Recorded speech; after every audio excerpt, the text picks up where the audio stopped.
بسم الله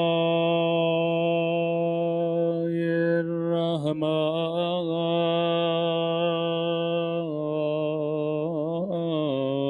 الرحيم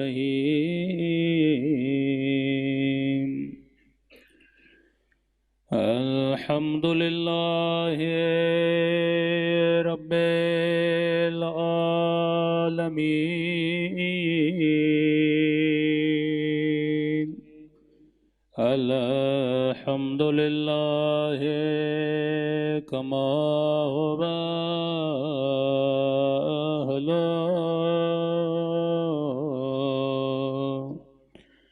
الصلاة والسلام على سيد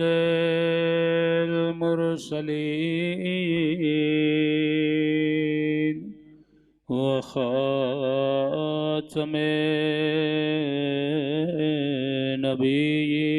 النبيين أبي القاسم محمد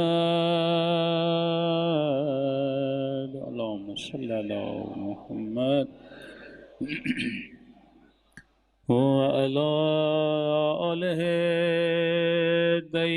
الطيبين الطاهرين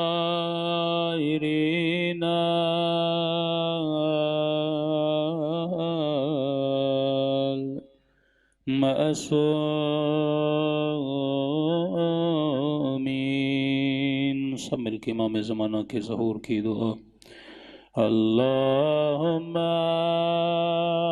کل ولیک حجت ابن صلواتک علیہ وعلی آبائه فی هذه الساعة وفي كل وليا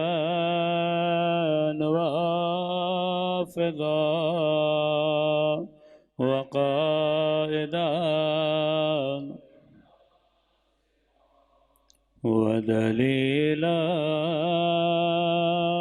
وعينا حتى تسكنه أرضك طوعا وتمتعه فيها طويلا برحمتك يا أرحم الراحمين صلوات پڑھے محمد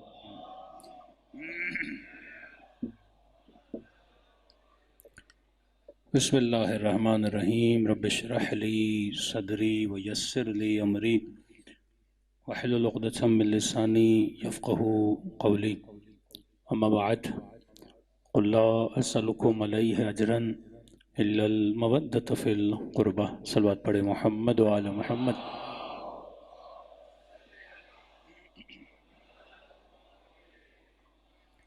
دعا ہے پروردگار عالم ہم سب کی عبادتوں کو اپنی بارگاہ میں قبول فرمائے اور جس مقصد زندگی اور عبادت کی خاطر ان مجالس میں آتے ہیں خدا ان مقاصد میں بھی ہم سب کو کامیابیاں نصیب فرمائے۔ آج تیسری نشست ہے۔ مجلس کا مقصد یہ ہے کہ ڈیلی بیسس پر انسان اپنی انسانیت کا ثبوت دیتے ہوئے علم کو حاصل کرے۔ صرف علم نہیں، ایک ایسا علم جو علم نافع ہو، جو مجھے فائدہ بھی دے۔ دنیا میں کئی علوم ایسے ہوتے ہیں جو انسان کو فائدہ نہیں دیتے۔ وہ علم جو انسان کی شخصیت میں بدلاؤ پیدا کرے، وہ علم جو انسان کے عقیدے کو مضبوط کرے، وہ علم جو انسان کو قرب پروردگار عالم نصیب کرے۔ آج ہم جو بھی ہیں رسول خدا کی وجہ سے ہیں۔ مسلمان ہیں رسول کی وجہ سے، نماز پڑھتے ہیں رسول کی وجہ سے، سجدے کرتے ہیں رسول کی وجہ سے۔ آج ہمارے گھروں میں یہ تمیز ہے کہ بیٹی کا ادب کیا ہوتا ہے، بیٹے کا احترام کیا ہوتا ہے، ماں کا مقام کیا ہوتا ہے، باپ کا مقام کیا ہوتا ہے، یہ سب کچھ ہمیں کس نے دیا؟ رسول گرامی نے دیا۔ ورنہ جب آپ عرب کی تاریخ پڑھیں، اس پہ پورا عشرہ ہو سکتا ہے عرب جاہلی پہ، کہ عرب کیا کیا کرتے تھے اور رسول نے ان کو کیا کچھ نہیں سکھایا۔ موٹی موٹی چیزیں سیدہ کے خطبے میں بھی ان کی طرف اشارہ ہے کہ وہ وقت یاد کرو کہ تم مکے کی گلیوں میں کھڑے ہوئے گڑھوں میں نجس پانی پیا کرتے تھے، میرے بابا تھے جس نے تجھے بتایا کہ نجاست کیا ہوتی ہے، طہارت کیا ہوتی ہے۔ تم اپنی بیٹیوں کو زندہ درگور کیا کرتے تھے، اگر کسی گھر میں بیٹی پیدا ہو تو باپ کے چہرے کی رنگت بدل جاتی تھی، چہرہ سرخ ہو جاتا تھا۔ یہ میرے بابا تھے جس نے تجھے بیٹیوں کی عزت اور احترام اور عورت کا وقار بتایا کہ کیا ہوتا ہے۔ عرب کے اندر یہ تمیز نہیں تھی کہ نجس کیا ہوتا ہے، پاک کیا ہوتا ہے۔ آج آپ ویسٹرن ورلڈ میں چلے جائیں تو وہاں کسی کو نہیں پتا کہ نجاست کیا ہوتی ہے، وہ کہتے ہیں نجاست کو ٹشو سے بھی صاف کر لیا تو وہ چیز صاف ہو گئی۔ آج ایک ان پڑھ مسلمان جو پہلی پاس بھی نہ ہو، لیکن اسے یہ تو پتا ہے نا کہ میں نے اپنی نجاست کو پانی کے ذریعے سے پاک کرنا ہے، تو یہ علم کس نے دیا، یہ طہارت کس نے دی؟ یہ رسول خدا نے تھی۔ کہتے ہیں مہینوں گزر جاتے تھے، عرب نہاتا نہیں تھا، تصور ہی نہیں تھا۔ یہ جو ہے کہ وضو میں پاؤں کا دھونا کہاں سے شروع ہوا؟ اللہ قرآن کہتا ہے کہ سر کو اور پاؤں کو وَامْسَحُوا رُؤُوسَكُمْ وَأَرْجُلَكُمْ، ان کو مسح کرو۔ فرق شیعہ اور اہل سنت کے وضو میں یہ ہے کہ وہ پاؤں کو واجب کی نیت سے دھوتے ہیں، ہمارا یہ ہے کہ پاؤں میلے ہوں تو دھو لو، اگر میلے نہیں ہیں پاک و پاکیزہ ہیں، جرابیں اتار کے ان کے اوپر کیا کرو؟ مسح کرو۔ کیوں؟ واقعاً نبی نے عربوں کو حکم دیا تھا، کیونکہ ان کو عادت نہیں تھی جوتے اتارنے کی، آتے تھے جوتوں کے ساتھ کھڑے ہو جاتے تھے اور نماز پڑھتے تھے، اور جب جوتے اتارنے پر آئے تو ظاہر اتنے دنوں سے پاؤں دھوئے نہیں، وہ جب جوتے اترے تو پاؤں سے بدبو آنے لگے، اگلی صف کا بندہ ہو پاؤں میلے ہوں، پچھلی بندے کی تو نماز ہی چلی گئی نا، پاؤں میں اتنی بدبو، تو وہاں پہ حکم دیا کہ جاؤ مستحب ہے پاؤں کو کیا کرو؟ دھو کر آؤ۔ اب کیونکہ ریگولر ہی ان کے پاؤں میلے ہوتے تھے، مٹی کا زمانہ تھا، آج کی طرح کوئی اسپورٹ شوز ووز نہیں تھے، جو رابوں کا سلسلہ نہیں تھا، تو ایک طرح سے پابندی بن گئی کہ جیسے آؤ پاؤں دھو لیے اور نماز میں کھڑے ہو گئے۔ اب کرتے کرتے انہوں نے اس مستحب کو کیا بنا دیا؟ واجب بنا دیا۔ تصور نہیں تھا نہانے کا۔ اب ظاہر جزیرت العرب میں پانی کی قلت، ایک ہی چشمہ جناب اسماعیل کی برکت سے بنا کہ پورا مکہ وہاں پہ آباد ہو گیا، جہاں پہ پانی کی قلت ہے، جہاں پہ نہانے کا تصور نہیں۔ اب 5 منٹ کے لیے سوچے نا کہ رسول نے ایسی امت کو دن میں 5 مرتبہ وضو کروا دیا، یعنی پانی سے کھیلتے رہو، کبھی ہاتھوں کو دھو کبھی چہروں کو دھو، پھر جمعہ آیا کہ جاؤ غسل جمعہ کرو۔ بشر اگر بشر ہے کس چیز کی وجہ سے؟ فرق حیوان اور فرق انسان۔ اگر ایک حیوان کو ایک انسان سے جدا کیا جاتا ہے، کہتے ہیں انسان کے پاس برین ہے، انسان کے پاس عقل ہے، انسان کا آئی کیو حیوان سے زیادہ تیز چلتا ہے، انسان ایک ماڈرن ورژن ہے اور اپڈیٹڈ ورژن ہے، اس حیوان سے زیادہ ہے۔ تو آپ کے پورے وجود میں اگر اعلیٰ ترین چیز ہے تو یہ آپ کی کھوپڑی ہے، آپ کا دماغ ہے۔ چوٹ لگی، بندے کی یادداشت چلی گئی، پتہ نہیں بیوی کون ہے، والدہ کون ہے، بیٹا کون ہے، یادداشت نہیں تو انسان کسی کو یہاں تک کہ اپنا نام بھی بندے کو یاد نہیں رہتا۔ کئی الزائمر کے مریض ہوتے ہیں تو تمہاری عزت اور وقار ہے تمہارے دماغ کی وجہ سے، پیشانی کی وجہ سے۔ تبھی کہا خبردار کبھی پیشانی کو اللہ کے علاوہ کسی کی دربار میں جھکایا نہ کرو۔ سب سے بڑا گناہ جو اس زمانے کا انسان کرتا تھا، اپنی پیشانی کو بتوں کے سامنے جھکایا کرتا تھا، کبھی سورج کے سامنے، کبھی چاند کے سامنے، کبھی پتھر کے سامنے۔ اور سب سے بڑا کمال جو رسول نے کیا، ان کی پیشانی کو بتوں کے پاؤں سے اٹھا کر وحدہ لا شریک کی دربار میں جھکانے پر مجبور کر دیا کہ اپنی قیمت کو جان، اپنی عزت کو جان، اپنے وقار کو جان۔ اب یہ نبی ہے قرآن کہتا ہے کہ هل جزاء الاحسان الا الاحسان، احسان کا بدلہ ہے احسان. ان شکرتم لازیدنکم وان کفرتم وان عذابی لشدید، اگر میرا شکریہ کرو گے بڑھا بڑھا کر دوں گا، اگر کفران نعمت کرو گے تو میرا عذاب بڑا، لفظ عذاب ہے وان عذابی لشدید، میرا عذاب بڑا شدید ہے. کسی کو کفران نعمت کرنے کی اجازت نہیں ہے. سب سے بڑا احسان کس نے کیا؟ مصطفیٰ نے کیا. بت پرستی سے نکال کر وحدہ لا شریک کی دربار میں لایا، نجاستوں سے نکال کر طہارتوں کے میدان میں لایا. یہاں تک لکھا گیا کہ عرب اپنی سوتیلی ماں سے نکاح کرتا تھا. باپ نے 2 شادیاں کی، جو سوتیلی ماں ہے باپ مر گیا، عرب اس سے نکاح کرتا تھا.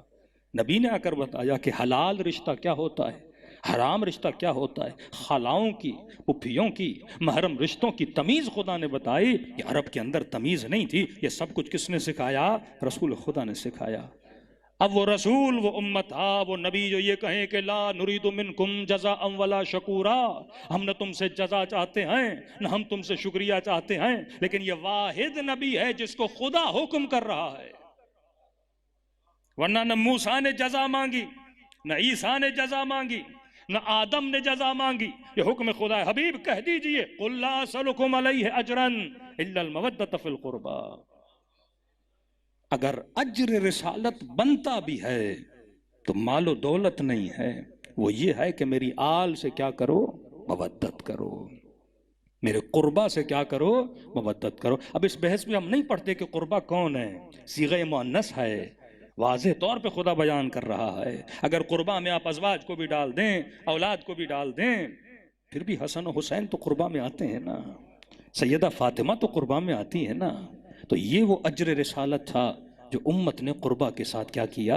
ادا کیا. میں نے کہا زندگی کا ہدف اور مقصد، یونیورسٹی تو آپ ویسے پڑھ رہے ہیں، بچے تو خاتون ویسے پال رہی ہے، جاب تو آپ نے ویسے ہی کرنی ہے، لیکن اگر اینک ولایت لگا کے اپنی زندگی کے کاموں کو کرو گے کہ وما خلقت الجن والانس الا لیعبدون، ہدف خلقت ایک ہے، تم نے وہی مقصد پہ چلنا ہے جو مقصد انبیاء کا مقصد تھا. ہاں جاب کرو، لیکن یہ نیت کرو کہ اس جاب میں، اس کام میں میں دین خدا کی کیا مدد کر سکتا ہوں، اس کام میں حجت خدا کی کیا مدد کر سکتا ہوں. مودت، محبت، مودت اور اتمام حجت، یہ موضوع ہے ہمارا کہ محبت کے بعد مودت ہے. مودت جب اہل بیت سے ہو گئی تو آپ نے اتمام حجت کرنا ہے.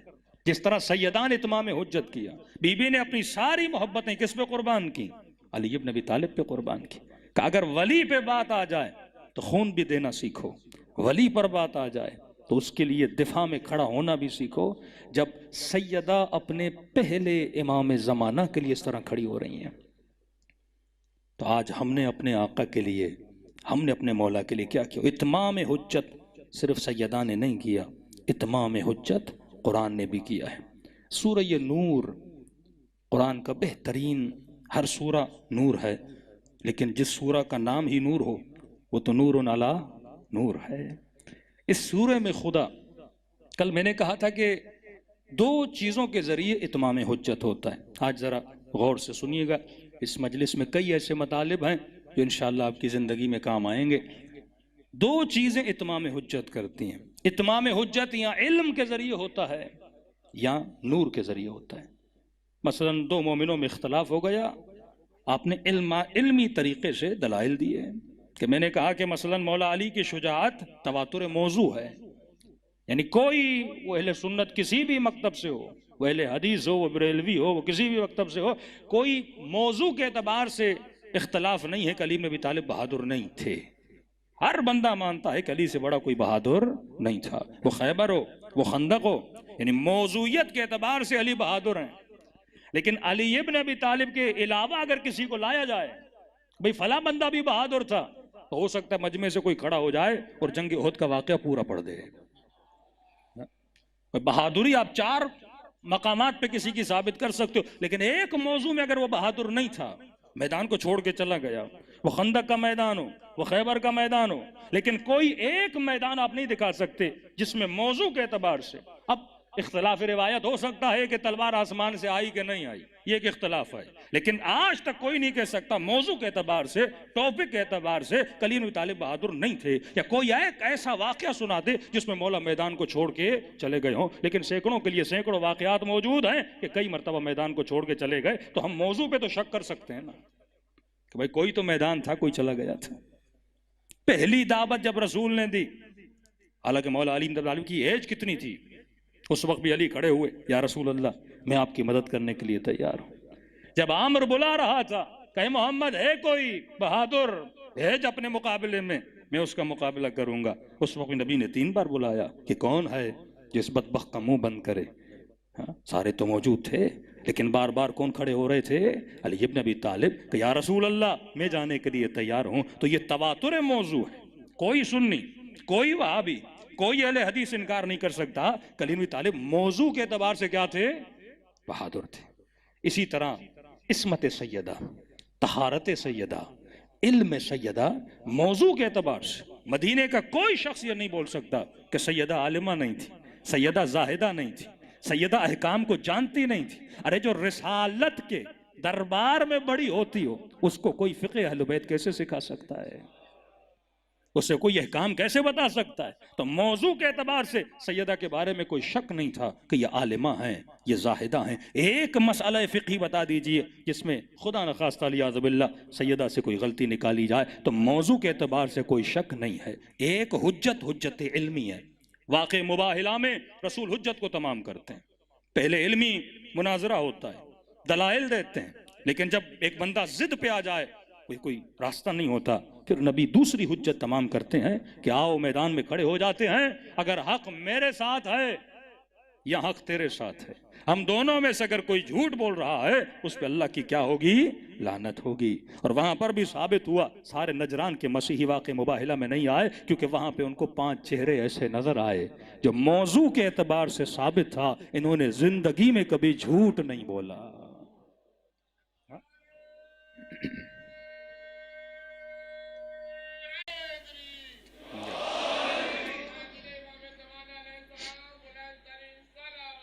اللہم صلی علی محمد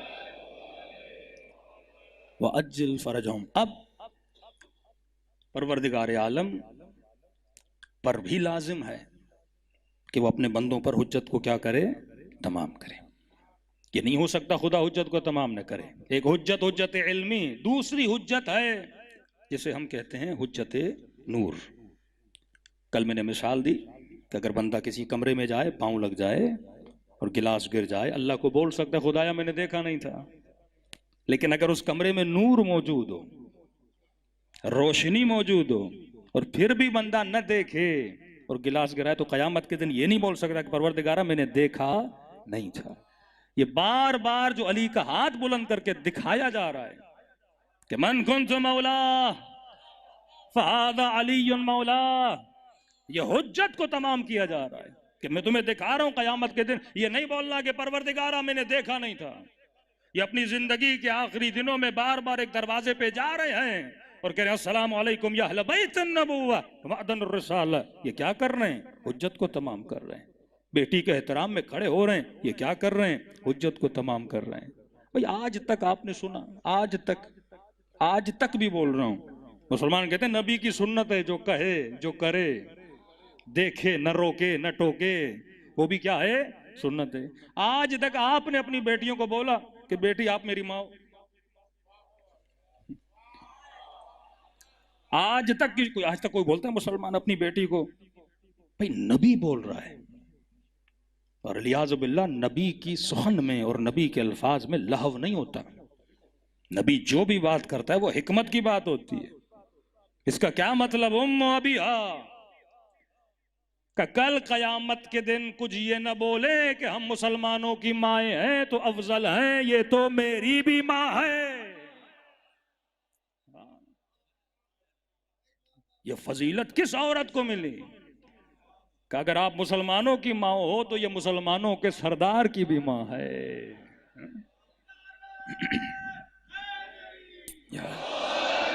اس سے بڑا مقام تو کسی عورت کو نہیں ملا نا، جو مصطفیٰ کی ماں کا مقام پائے۔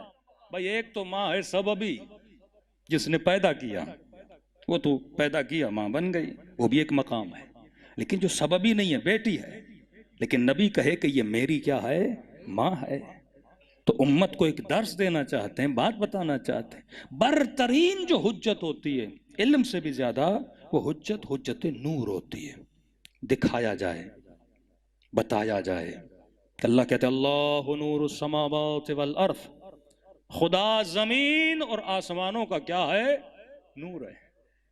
یہ اللہ نے حجت تمام کر دی۔ کل بندہ قیامت میں یہ بولے خدا میں نے تجھے دیکھا نہیں تھا، اللہ کہے گا میں نے حجت تمام کر دی۔ اللہ نور السماوات والارض، نور کی کل میں نے کہا تھا کوالٹی ہے، نور خود نظر نہیں آتا، پر جس پہ پڑتا ہے اسے دکھاتا ہے۔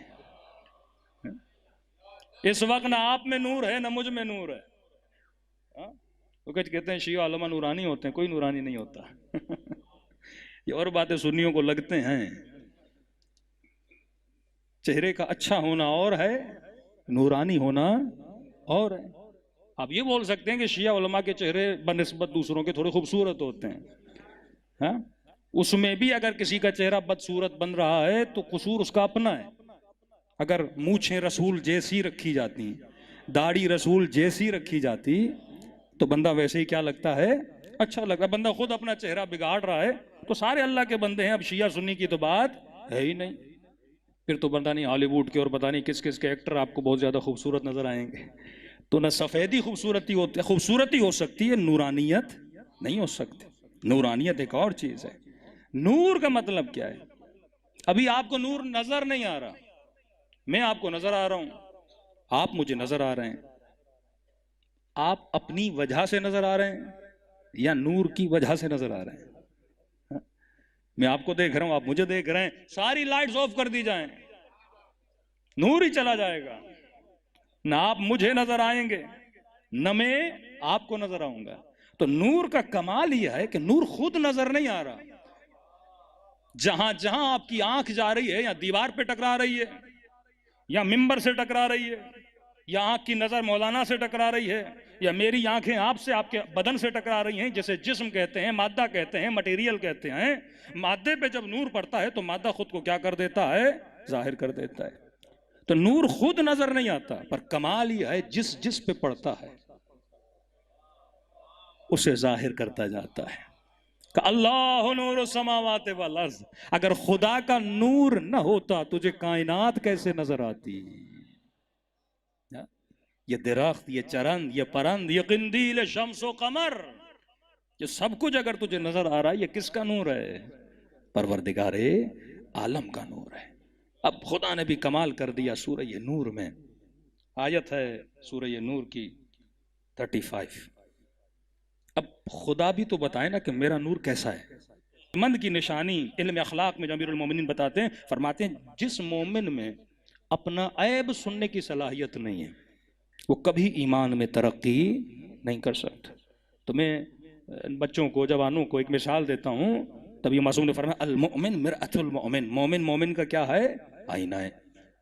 اب آج تک آپ نے دیکھا کہ آپ آئینے کے سامنے کھڑے ہو جائیں، یہاں پہ مثلا کالک ہو، رات کو سو رہے تھے، بچے نے پین سے نشان کر دیا، اب آئینے کو دیکھیں اور آئینہ بولے کہ یہاں کالا ہے، یہاں نیلا ہے، یہاں گندا ہے، اور آپ اپنی مٹھی بنا کے آئینے کو توڑ دیں کہ تو کون ہے مجھے بتانے والا۔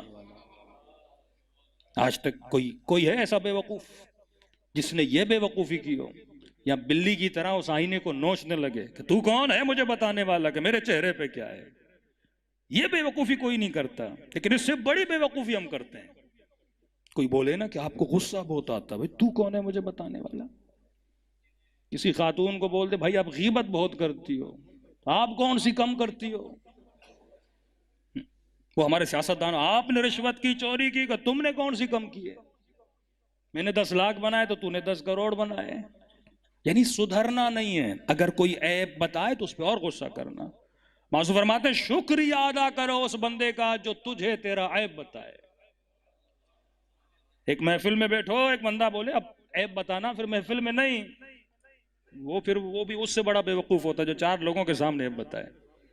اگر کسی مومن سے ہمدردی ہے، تنہائی میں جاؤ، بھائی یہ چیز آپ کی اچھی نہیں ہے، یہ ایمان کو تباہ کر دے گی، یہ علی سے دور کر دے گی۔ نبی کا صحابی ہے لیکن بیوی کے ساتھ اخلاق برا تھا تو نبی نے فرمایا فشار قبر ہو رہا ہے۔ حقوق العباد سے اللہ کبھی معاف نہیں کرتا۔ مومن کا چہرے پہ ہمیشہ مسکراہٹ ہوتی ہے۔ افضلکم ایمانا احسنکم اخلاقا، تم سے بہترین ایمان اس کا ہے جس کا برترین اخلاق ہو۔ بندہ نمازی ہو پر اگر اخلاق نہیں تو یہ نماز کسی کام کی نہیں ہے، روزہ کسی کام کا نہیں ہے۔ تبھی میں نے پہلی مجلس میں کہا تھا اخلاق اہل بیت کو اگر آپ پڑھیں گے وہ اخلاق تبھی ملتا ہے جس کے دل میں، اور جس کا دل سرشار ہے پروردگار عالم کی محبت سے، اسی کے وجود سے اخلاق خداوندی نظر آتا ہے۔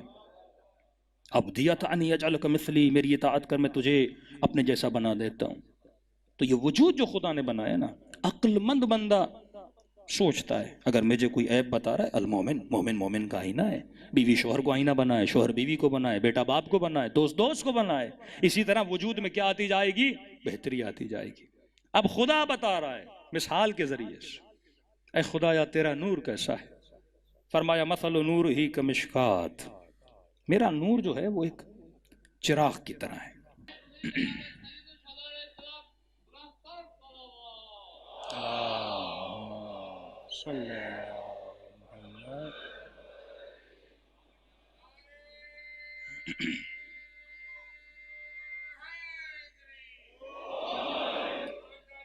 بنیاد کون ہے؟ سیدہ فاطمہ۔ بنیاد کون ہے؟ بی بی ہیں۔ اللہ ذکر بھی کرتا ہے، زجاجہ کا ذکر کرتا ہے، تبھی جو صلوات خاص ہے وہ ہم سیدہ پہ اللہم صلی علی فاطمہ، یہ نہیں کہا رسول پر، اللہم صلی علی فاطمہ و ابیہا، ان کے بابا پر، و بنیہا، ان کے بچوں پر، و بعلہا، ان کے شوہر پر، آخری جملہ و سر المستودع فیہا، اور اس راز پر، اس ودیعت الہی پر جو ہم نے اس بی بی کے اندر چھپا کے رکھا ہے۔ کہا یہ سر مستودع کون ہے؟ کہ یہ وجود امام زمانہ ہے۔ صلوات پڑھیں مولا کی شان پر۔ وسر المستودع فیہا، اور جناب نرجس خاتون کا جب زیارت نامہ پڑھیں گے اس بی بی کے لیے بھی یہی ہے کہ یہ سر مستودع کہاں سے ہے؟ یہ بھی نرجس خاتون سے ہے، لیکن بنیاد کون ہے؟ سیدہ فاطمہ الزہرا ہے۔ تبھی کربلا کے میدان میں حضرت عباس اپنے بھائیوں کو جمع کرتے ہیں کہ خبردار کبھی ذہن میں یہ بات بھی نہ آئے کہ ہم حسین کے بھائی ہیں۔ یہ صحیح ہے کہ ہم سب علی کے بیٹے ہیں، لیکن فرق ہے وہ فاطمہ کا بیٹا ہے، ہم بی بی کی کنیز کے بیٹے ہیں۔ اصل جو شناخت مل رہی ہے وہ کس کے ذریعے مل رہی ہے؟ سیدہ کے۔ جسے آپ سید بولتے ہیں، سید کسے بولتے ہیں؟ طرفین والا ہو نا، جس کی نسبت سیدہ سے۔ امامت کس کی نسل میں؟ مولا علی کے بیٹے اور بھی ہے لیکن انہیں امامت نہیں ملتی۔ امامت کسے مل رہی ہے؟ جو ڈیول ہو، یعنی سیدہ کی نسل سے ہو۔ بیس اللہ نے کسے بنایا؟ سیدہ فاطمہ الزہرا۔ اب جملہ معصوم کا سمجھ آتا ہے نا کہ نحن حجج اللہ، ہم اللہ کی طرف سے حجت نہیں، لیکن ہماری ماں ہم سب پر حجت ہے۔ تبھی میرے چھٹے امام فرماتے خاصم، ہے مومن، ہے مسلم، ہے شیعہ، اگر کوئی تمہارے ساتھ مناظرہ کرے، بحث کرے ولایت پر، ولایت اہل بیت پر، تو مولا معصوم سے کہا مولا کس بات پہ ہم ان سے مناظرہ کریں، مباحثہ کریں؟ کہ خاصموں بِإِنَّا أَنزَلْنَا، اگر مخاصمہ کرنا ہے، بات چیت کرنی ہے تو اِنَّا أَنزَلْنَا سے کرو۔ کہ مولا اِنَّا أَنزَلْنَا کیا ہے؟ کہ اِنَّا أَنزَلْنَا ہماری ماں فاطمہ کا ایک لقب ہے، یعنی اللہ نے اگر مومنوں پر، مسلمانوں پر اگر حجت کو تمام کیا تو کس کے ذریعے سے کیا؟ بی بی سیدہ فاطمہ زہرا سے کیا نا۔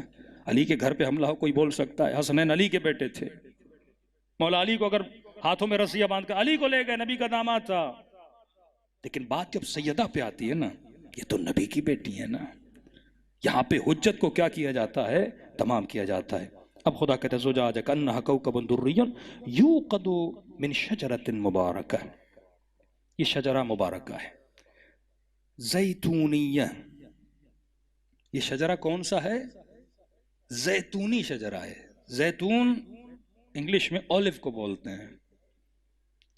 پھر کہیں پہ کہا والتین والزیتون وطور سینین وہذا البلد الامین، مجھے قسم ہے زیتون کی، مجھے قسم ہے انجیر کی، مجھے قسم ہے طور سینا کی، مجھے قسم ہے اس بلد امین کی. میں نے کئی سال پہلے مجلسوں میں کہا تھا، میں نے کہا اگر آپ سے کوئی قرضہ لے اور آپ اسے بولیں کہ بھائی قرضہ واپس کرو گے، وہ بولے ہاں دے دوں گا، اور آپ بولیں قسم اٹھا مجھے تیری باتوں پہ یقین نہیں، اور وہ کہے مجھے قسم ہے آلو کی. یہ قرآن ہے، اس میں نظم ہے، اس میں ضبط ہے، یہ کتاب اعجاز ہے، اس کا ایک جملہ بغیر دلیل کے نہیں ہے. بھائی آج تک آپ سے کسی نے آپ کو قسم امرود کی میں آپ کے پیسے دے دوں گا؟ اللہ قسم کھا رہا ہے. اعقل العاقلین، احسن الخالقین، بہترین مثالیں دینے والا کہہ رہے قسم اولیو کی، قسم انجیر کی. چلو بلد امین تو سمجھ میں آتا ہے، طور سینا تو سمجھ میں آتا ہے، یہ انجیر کیا ہے، یہ زیتون کیا ہے؟ اب رجوع کرو گے نا اہل بیت کے پاس. امام نے فرمایا زیتون سے مراد حسین ہے، تین سے مراد حسن ہے، اور یہاں پہ کیا کہا؟ یہ شجرہ ہے. یوقدو، وقد عربی کا لفظ ہے. عرب اگر روشنی کو جانتے تھے نا، وہ آگ سے جانتے تھے. اب اس زمانے میں بلب تو تھا نہیں، ہاں؟ عرب اگر روشنی جانتے تھے وہ کہتے تھے روشنی ہوتی آگ میں نا، آگ ہی جلتی تھی، روشنی ہوتی تھی. وقد کہتے ہیں کسی بھڑکتی ہوئی چیز کو، جلتی ہوئی چیز کو. اللہ کہتا ہے یوقدو، یہ نور ایسا ہے جو جلتا رہتا ہے، ایک شجر کا ہے جو زیتونی ہے، شرقی نہیں ہے، غربی نہیں ہے، زیتونی ہے. اور مولا نے کہا زیتون سے مراد حسین ہے، انجیر سے مراد حسن ہے. مطلب یہ شجر اگر بڑھے گا تو کس کی نسل سے بڑھے گا؟ حسین ابن علی کی نسل سے بڑھے گا. قرآن کے بڑے بطن ہیں. اب یہاں پر بھی علماء نے ایک تحقیق کی، ایک نقطہ نکالا کہ دیکھیے بڑا عجیب فلسفہ قرآن کا. امام حسن کے لیے لفظ مثلا انجیر، امام حسین کے لیے لفظ زیتون. انجیر اور زیتون میں ایک چیز آپ دیکھیں گے، انجیر کے اندر گٹھلی نہیں ہوتی، زیتون کے اندر گٹھلی ہوتی ہے. دونوں پھل مبارک ہیں لیکن ایک کے اندر گٹھلی موجود ہے. دونوں علی کے بیٹے ہیں لیکن نسل کس سے بڑھ رہی ہے؟ زیتون سے بڑھ رہی ہے نا. جس میں گٹھلی ہوتی ہے اسی سے کیا ہوتی ہے؟ امامت کی نسل جو ہے وہاں سے بڑھ رہی ہے. قرآن مجید نے کہا نا کہ لا یمسہ الا المطہرون. اس کا بعض لوگ یہ ترجمہ کرتے ہیں کہ سوائے پاک اس کو ہاتھ نہیں لگا سکتے. یہ خدا خبر دے رہا ہے، یہ لا لائے ناہیہ نہیں ہے، لائے نافیہ ہے. خدا خبر دے رہا ہے کہ کچھ ایسے مطہر ہیں، کچھ وہ ہیں جن کو میں نے کیا کر دیا ہے؟ پاک و پاکیزہ بنا دیا. سوائے ان کے قرآن کے بطن کو کوئی سمجھ نہیں سکتا. اگر قرآن کی تفسیر سمجھنی ہے تو وہ کلام معصوم ہمیں سمجھا سکتا ہے. صلوات پڑھے محمد و آل محمد.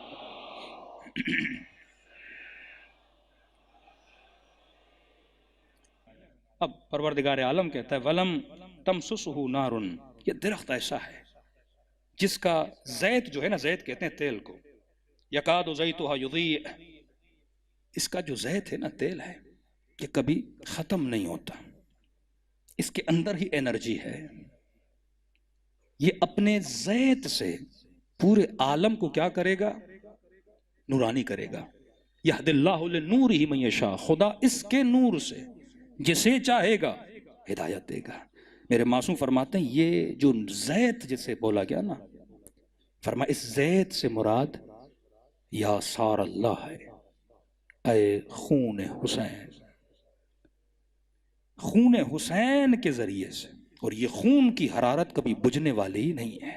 ہر سال محرم مناتے ہو، کتنے لوگ اس فرش عزا سے حسینی بنتے ہیں. واللہ اگر مکتب اہل بیت سے کربلا نکال دو کچھ بچتا ہی نہیں ہے. یہ ٹی وی کا ماحول، میڈیا کا ماحول، بے حیائی، عریانی، فحاشی، اسکول سسٹم، حکمران، یہ ظلم و طاغوت کا نظام. قرآن کہتا ہے یہ وہ نور ہے، یہ وہ زیت ہے کہ خدا جس کے ذریعے سے کیا کرتا ہے؟ ہدایت کرتا ہے. لَمْ تَمْسُسْهُ النَّارُ. اس کو کبھی، حالانکہ تیل کو آگ پکڑتی ہے لیکن اس تیل میں جو روشنی ہے وہ آگ کی وجہ سے نہیں ہے، اس کی اپنی ذات کی وجہ سے. تیل کی روشنی میں اب اگلی آیت میں خدا کو کہتا ہے نا کچھ لوگ ایسے ہیں یریدون یطفئوا نور اللہ، جو اللہ کے نور کو پھونک مار کے خاموش کرنا چاہتے ہیں، لیکن انہیں یہ نہیں پتا یہ نور تمہاری ہلکی پھلکی پھونکوں سے خاموش ہونے والا نہیں ہے۔ واللہ متم نورہ، خدا جانتا ہے اس نور کو تمام کیسے کرنا ہے، وہ ظہور مہدی سے تمام کرے گا، وہ حجت خدا سے تمام کرے گا۔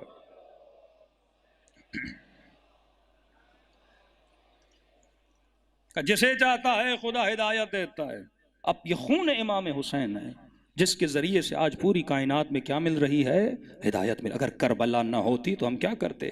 اگلی آیت، فی بیوت اذن اللہ ان ترفع ویذکر فیہا اسمہ یسبح لہ فیہا بالغدوۃ والآصال۔ کچھ ایسے گھر ہیں جن میں اللہ کا کیا ہوتا ہے؟ ذکر ہوتا ہے۔ پھر حضرت ابراہیم کے لیے بھی کہا کہ ابراہیم، یہ انبیاء کے گھر ہیں، یہ اولیاء کے گھر ہے جس میں کیا ہوتی ہے؟ تسبیح خدا ہوتی ہے۔ اب عجیب کمال ہے کہ اس روایت کے جو راوی ہیں وہ خلیفہ اول ہیں۔ اللہ کو بتا ہے کہ میں نے حق کس زبان سے بلوانا ہے۔ خلیفہ اول ہیں، رسول سے پوچھتے ہیں یا رسول اللہ فی بیوت اذن اللہ ان ترفع ویذکر فیہا اسمہ، کچھ ایسے گھر ہیں جس میں اللہ نے ارادہ کیا کہ ان گھروں سے اللہ کی تسبیح کی آواز بلند ہوگی، اللہ کے ذکر کی آواز بلند ہوگی۔ یہ کس کے گھر ہیں؟ پہلے خلیفے جناب ابا بکر۔ رسول سے پوچھ رہے ہیں، رسول فرماتے ہیں وہ گھر انبیاء کے گھر ہیں، وہ گھر رسولوں کے گھر ہیں۔ جب یہ سنا تو پہلے خلیفے نے علی اور فاطمہ کے گھر کی طرف اشارہ کیا کہ یا رسول اللہ یہ گھر بھی ان گھروں میں شامل ہے جس کے لیے آیت ہے۔ آپ نے کہا انبیاء کے گھر ہیں، رسولوں کے، یہ گھر بھی اس گھروں میں شامل ہیں۔ کہ یہ گھر ان سب گھروں کے اوپر ہے۔ تم اس گھر کی بات کر رہے ہو، یہ گھر ان سب گھروں کے اوپر ہے۔ تبھی امام حسن حسین سے روایت ہے کہ ہماری آنکھ جب بھی رات کو کھلتی تھی ہم نے اپنی اماں کو یا رکوع میں دیکھا یا سجدے میں دیکھا۔ تبھی شب عاشور بھی یہی ہے نا، امام حسین کیا فرماتے ہیں؟ ایک رات کی مہلت، کس لیے؟ تسبیح خدا کے لیے۔ لشکر یزیدی کیا کہتے ہیں؟ ہمیں حسین کے لشکر سے تسبیح الہی کی آواز ایسے آ رہی تھی جیسے شہد کی مکھیاں اپنے چھتے پہ آواز کرتی نظر آتی ہیں۔ اب یہ لوگ کون ہیں؟ خدا پھر نشانی بھی بتاتا ہے جن کے گھروں میں اللہ کا ذکر ہے۔ اگلی آیت، رجال لا تلہیہم تجارت ولا بیع عن ذکر اللہ وَإِقَامِ الصَّلَاةِ وَإِيتَاءِ الزَّكَاةِ۔ یہ وہ ہیں، یہ وہ مرد ہیں، وہ لوگ ہیں جن کو تجارت، بزنس، دنیا داری اللہ کے ذکر سے غافل نہیں کرتی۔ یہ وہ ہیں جن کو تجارت، خرید و فروخت اللہ کے ذکر سے غافل نہیں کرتی۔ یہاں پہ یہ آیت تھی 4-5 سوروں کے بعد آتا ہے سورہ جمعہ، وَإِذَا رَأَوُا التِّجَارَةَ أَوْ لَهْوًا انفضوا إِلَيْكَ وَتَرَكُوكَ قَائِمًا۔ شان نزول، رسول جمعہ پڑھا رہے تھے، کچھ تاجروں کے قافلے شہر میں پہنچے، نبی کا جمعہ چل رہا ہے، اور جب تجارت پہنچے تو انہوں نے اپنے سامان کھولا، بستے کھولے اور بولی لگنا شروع ہو گئی، مال سستا بک رہا ہے۔ نبی کے جمعے میں جتنے لوگ تھے سارے چلے گئے خرید و فروخت کے لیے، اور مسجد میں 4 یا 6 لوگ باقی رہے۔ اللہ نے پہلے ذکر کیا کچھ لوگ ایسے ہیں، پہلے تو بتایا یہ کن کے گھر ہیں، پھر کر کے بتایا کہ وہ لوگ کون ہیں جو تجارت کے پیچھے جاتے ہیں، اور وہ لوگ کون ہیں جو مسجد میں اللہ کا ذکر کرتے ہوئے نظر آتے ہیں۔ یہ بھی حدیث میں موجود ہے، وہ کون تھے جو مسجد میں پروردگار عالم کا ذکر کر رہے تھے۔ ایک تو ہمارا مسئلہ یہ ہے کہ قرآن کی جو ترتیب ہے وہ شان نزول کے مطابق نہیں ہے۔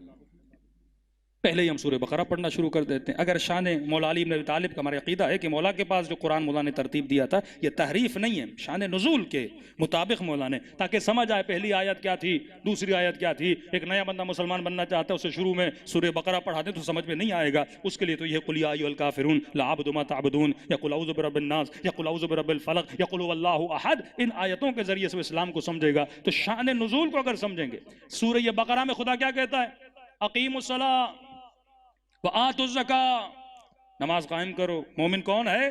جو زکوٰۃ دیتے ہیں، جو نماز کو قائم کرتے ہیں، جو غیب پہ ایمان رکھتے ہیں۔ لیکن آگے آتے ہیں، خدا کہتے ہیں وَارْكَعُوا مَعَ الرَّاكِعِينَ میں مثلا انما ولیکم اللہ والرسول والذین آمنوا الذین یقیمون الصلاۃ ویؤتون الزکاۃ وہم راکعون۔ اللہ نشانی دے رہا ہے، کس نے رکوع میں زکوٰۃ دی؟ علی ابن ابی طالب نے پھر کہتا ہے وَرْكَعُوا مَعَ الرَّاكِعِينَ، کبھی نہیں کہا وَاسْجُدُوا مَعَ السَّاجِدِينَ، سجدہ کرو سجدہ کرنے والوں کے ساتھ، نہیں، پہلے کہا وَرْكَعُوا مَعَ الرَّاكِعِينَ۔ یہاں پہ نماز جماعت کا بھی ایک پوائنٹ نکلتا ہے کہ آپ جماعت میں کب شریک ہوتے ہیں، سجدے میں یا رکوع میں؟ چار لوگ نماز پڑھ رہے ہیں، مجھے کب پتا چلے گا یہ جماعت ہے یا فرادہ ہے؟ اگر رکوع میں ساتھ جا رہے ہیں یا کوئی شامل ہو رہا ہے تو پتا چلتا ہے بندہ کیا ہے، جماعت میں۔ اور خدا اشارہ دے رہا ہے، مولا علی نے زکوٰۃ کس میں دی؟ رکوع میں دی۔ اشارہ بھی دے رہا ہے مومن وہ ہے جو زکوٰۃ دے، اور تجھے کن کے ساتھ ہونا ہے؟ جس نے رکوع کی حالت میں زکوٰۃ دی۔ اس سے برتر اشارہ پروردگار عالم تو نہیں کر سکتا۔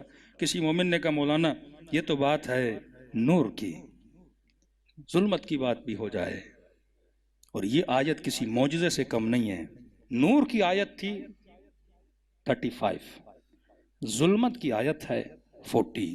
میں ترجمہ کروں گا، سمجھنا عقل مندوں کا کام ہے، کھولوں گا میں بات کو نہیں، مسائل نہ آپ کے لیے کھلیں نہ ہمارے لیے بنے۔ یہ قرآن کی آیت ہے۔ اللہ کہتا ہے نور کیا ہے؟ او کظلمات، وہ تو نور تھا، اب سنو ظلمت کیا ہے۔ مثال دے رہا ہے، خدا بھی ڈائریکٹ نہیں بتاتا، قرآن مثال سے سمجھاتا ہے۔ ہاں؟ کئی لوگ کہتے ہیں مولا علی کا نام کیوں نہیں آیا؟ میں نے اشرے میں کہا تھا، میں نے کہا علی کا نام خدا دے دیتا، 12 اماموں کے نام اللہ قرآن میں بتا دیتا، تو علی کے سارے دشمن اپنے بچوں کے نام بھی وہی رکھ لیتے۔ تو اللہ نے کہا نام نہیں بتاؤں گا، صفت بتاؤں گا۔ صفت کا مقابلہ تو کوئی نہیں کر سکتا۔ علی کی سخاوت کا مقابلہ کون کرے گا؟ علی کے علم کا مقابلہ کون کرے گا؟ حسین کے صبر کا مقابلہ کون کرے گا؟ سیدہ کے زہد کا مقابلہ کون کرے گا؟ تو اب سنو ظلمت کیا ہے۔ یہ نور تھا، اس کے مقابلے میں او کظلمات فی بحر لجی، ظلمت کی مثال ایک سمندر کی طرح ہے، کراچی والے بہتر سمجھیں گے۔ فی بحر لجی، ایک ایسا بحر، ایک ایسا سمندر جو بہت گہرا ہے، بے انتہا گہرا ہے۔ یغشاہ موج، ایک تو گہرا ہے، دوسرا اندھیرے میں ہے، ظلمت میں ہے۔ کبھی بیچ سمندر میں آپ دیکھیں خوف آتا ہے انسان کو نا، کشتی میں اندھیرا ہی اندھیرا، اور اتنی گہرائی کہ بندہ پریشان، کہ گہرا بھی ہے، ظلمت میں بھی ہے، اور موج من فوقہ، اس کے اوپر ایک موج ہے، جیسے اردو میں ہم لہر بولتے ہیں،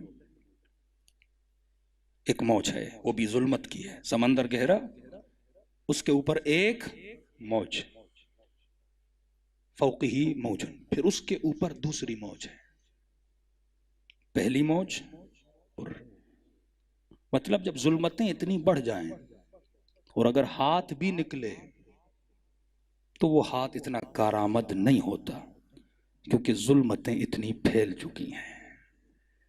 ان ظلمتوں سے اگر کوئی ہمیں نکال بھی سکتا ہے نا تو وہ ہے یہد اللہ من نورہ، اور وہ نور ہے امام زمانہ کا نور۔ صلوات پڑھے محمد والے۔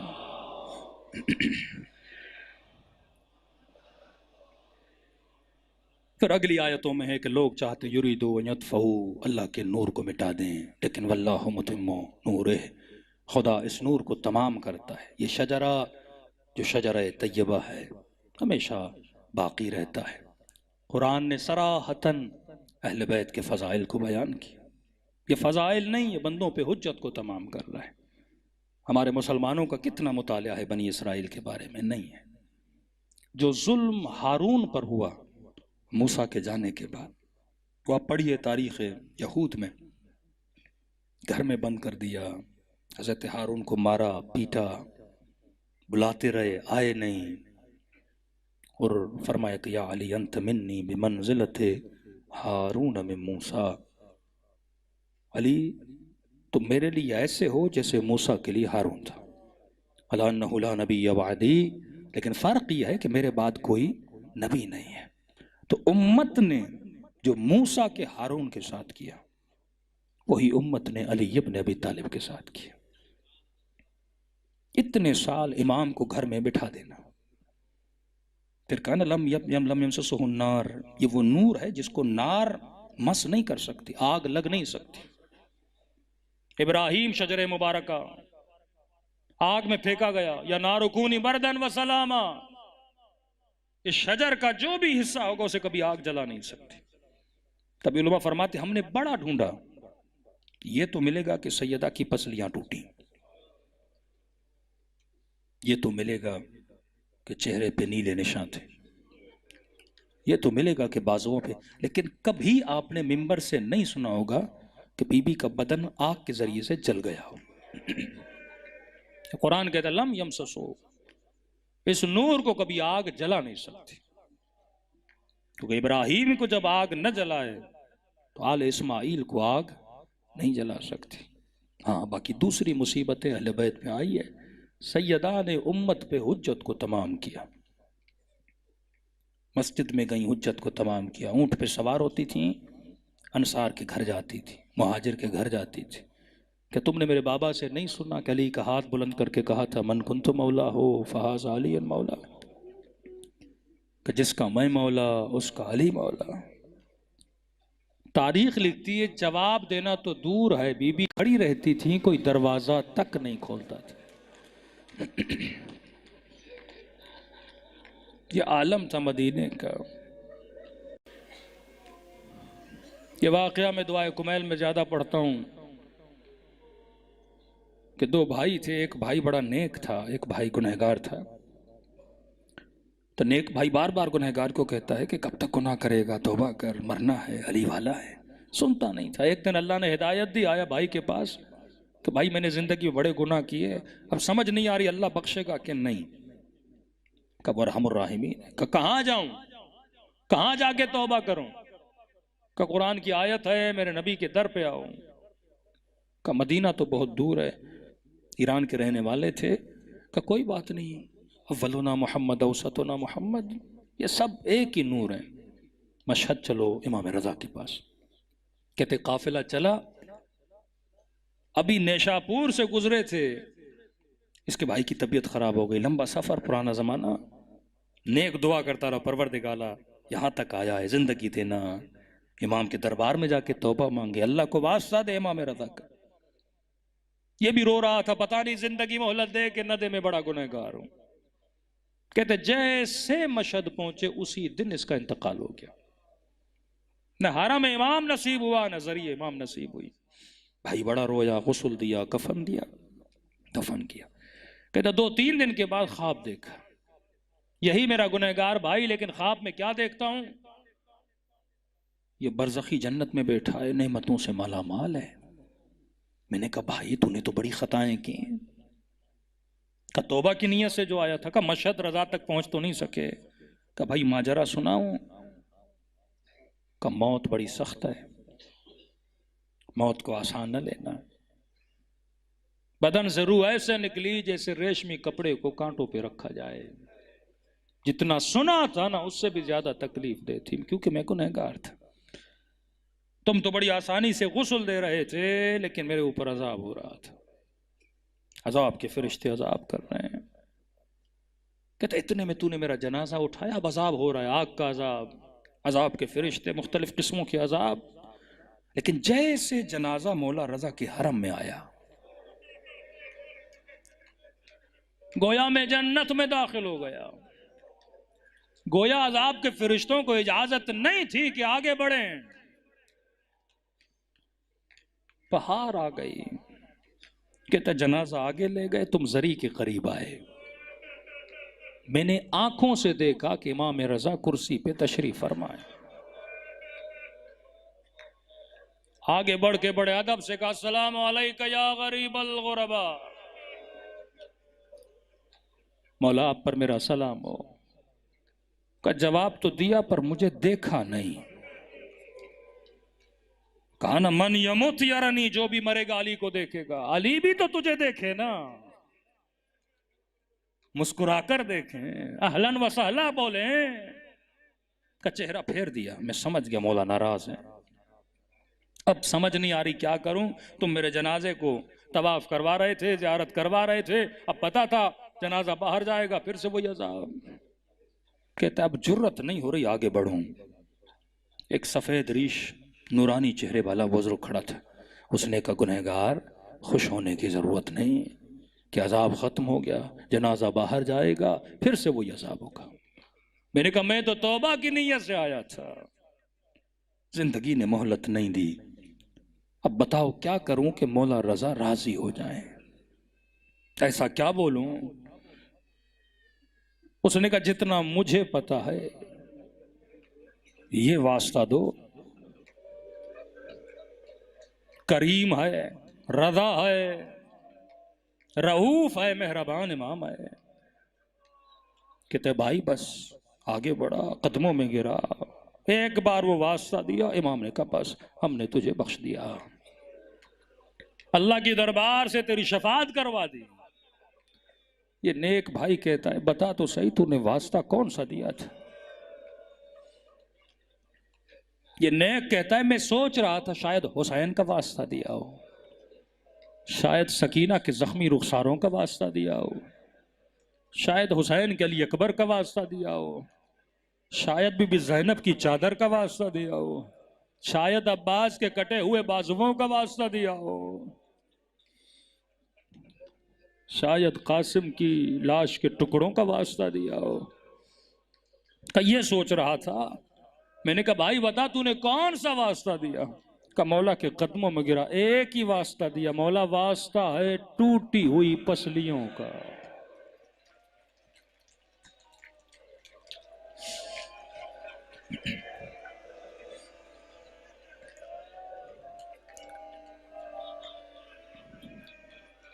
میں نے کل کی مجلس میں پڑھا، امام رضا فرماتے ہیں شیعو چھوٹی چھوٹی باتوں کے لیے ہمیں ہماری دادی کا واسطہ نہ دیا کرو، ہر مصیبت برداشت کر لیتے پر دادی زہرا کی مصیبت برداشت نہیں ہوتی۔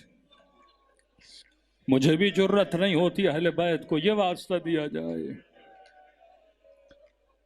لیکن میں خدا کو حسین کی یتیمی کا واسطہ دیتا ہوں، دلوں کو کربلا لے کر چلے۔ یہ محفل محفل نور ہے۔ میری سیدہ کے جملے ہیں کہ جب میرے حسین کا نام آتا ہے اور تم روتے ہو، تم سب کے سروں کے پیچھے میں کھڑی ہو جاتی ہوں اور تمہارے لیے دعا کرتی ہوں اے خدا یہ میرے حسین پہ رو رہا ہے۔ کچھ وہ تھے جنہوں نے میرے حسین کو مارا تھا،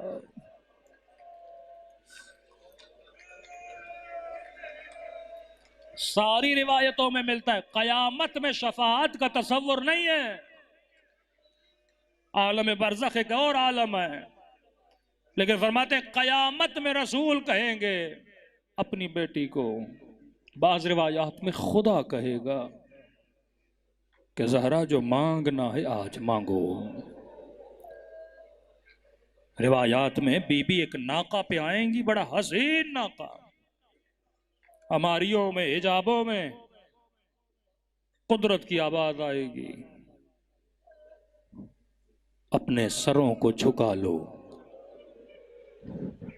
اپنی نگاہوں کو جھکا لو، مصطفیٰ کی بیٹی فاطمہ آ رہی ہے۔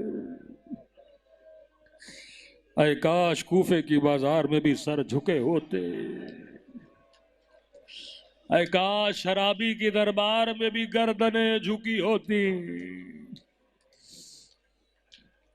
مختلف روایات ہیں، لیکن فرماتی ہے پہلا سوال جو کریں گی کہیں گے پروردگارا اپنے بابا کی امت سے سوال کرنے آئی ہوں، بس مجھے اتنا بتائیں میرے حسن کا قصور کیا تھا، میرے حسین کا قصور کیا تھا، بے کفن میرے لال کو مارا گیا،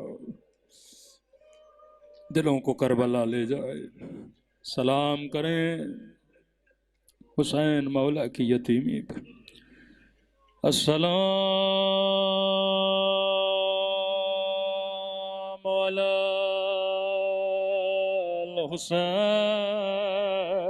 الحسین وعلی علی ابن وعلی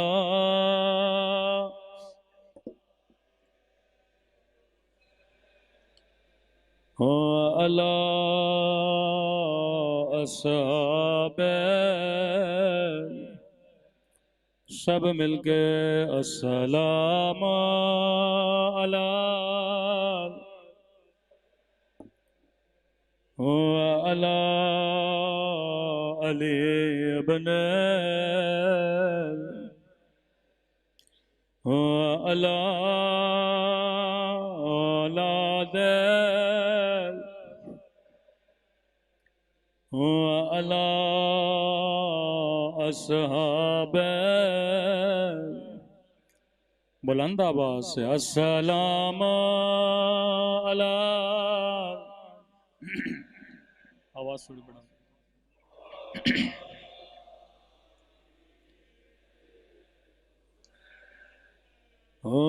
علی اولاد وعلى اصحاب میرا سلام ہو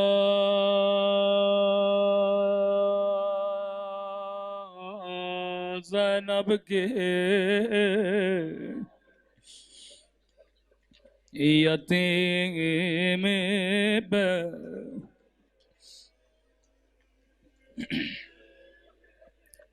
میں بارہا دعا کرتا ہوں خدا کسی بچی کو یتیم نہ بنائے، اللہ کسی کو بچپن میں ماں کا جنازہ نہ دکھائے۔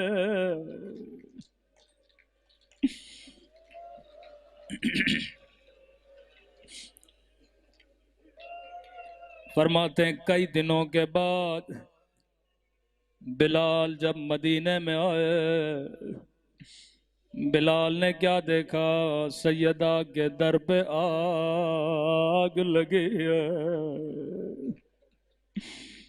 دروازے پہ دستک دے، فضا باہر آئے، بلال نے کہا فضا اس در پہ آگ کس نے لگائے؟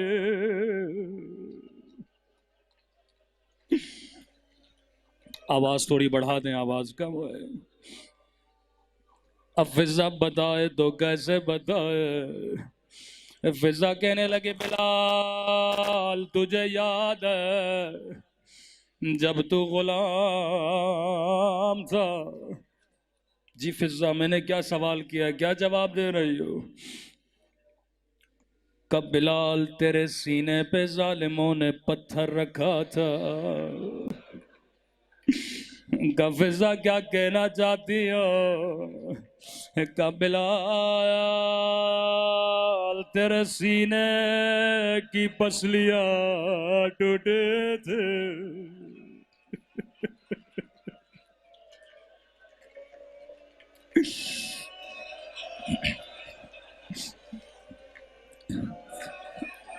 بلال نے کہا فضا پرانی باتیں کیوں کر رہی ہو؟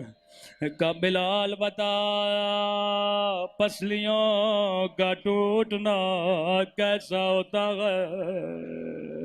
کہا فضا جب جب سانس لیتا تھا مجھے تکلیف ہوتے تھے۔ فضا نے کہا بلال اتنا سمجھ لو زہرا کی پسلیاں توڑی گئے۔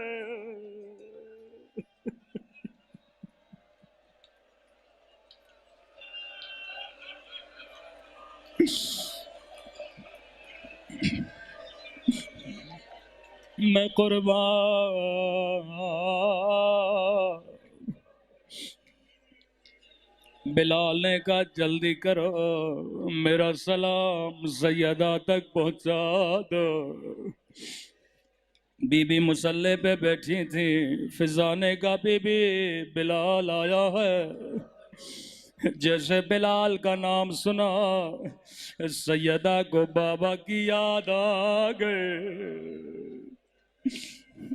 کہ فضا بلال کو کہو مجھے بابا کی اذان سنا دے، بڑی مدتیں گزر گئے میں نے بلال کی اذان نہیں سنی۔ کہ بلال سیدہ کی خواہش ہے اذان دو۔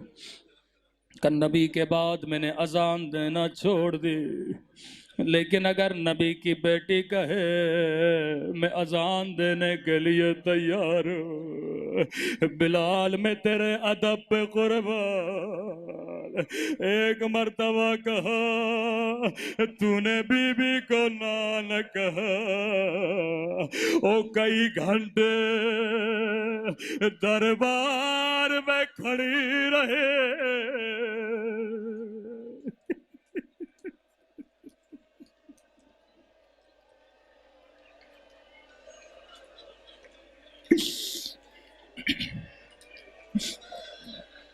سیدہ کو خالی ہاتھ لوٹا دیا،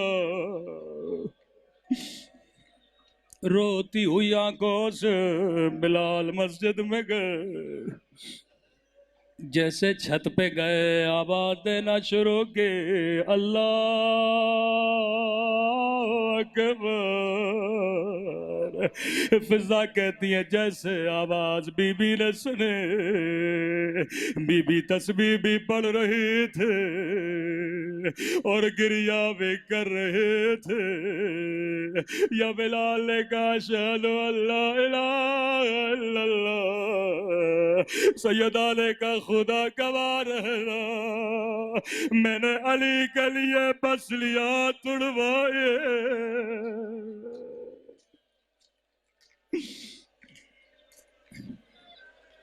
یا سیدہ کے گریہ میں اضافہ ہوا، لیکن فضا کہتی ہے جیسے بلال نے یہ آواز دے اشہد ان محمد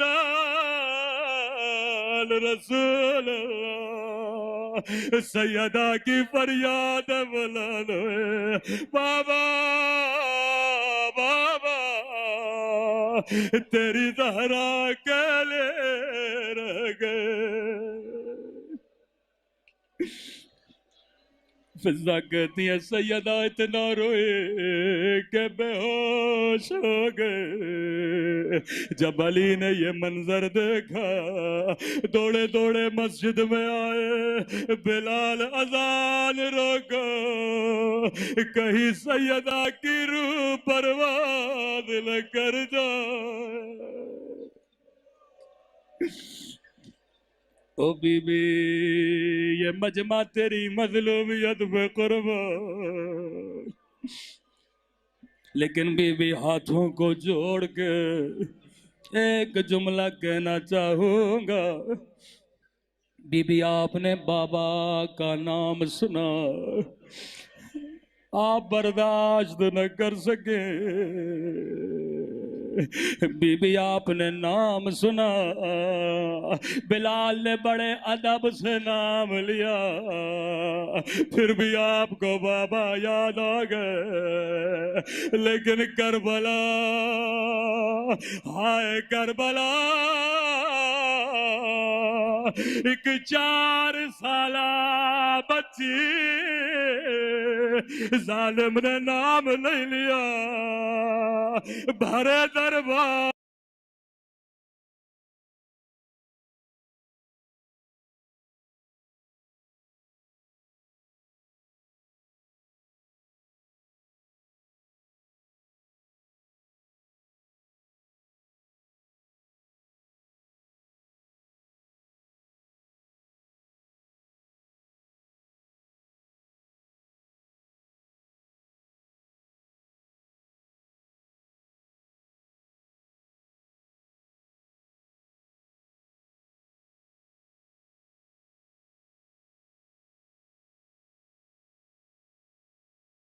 فریاد بلند انا وَإِلَّا إِلَيْهِ راجعون،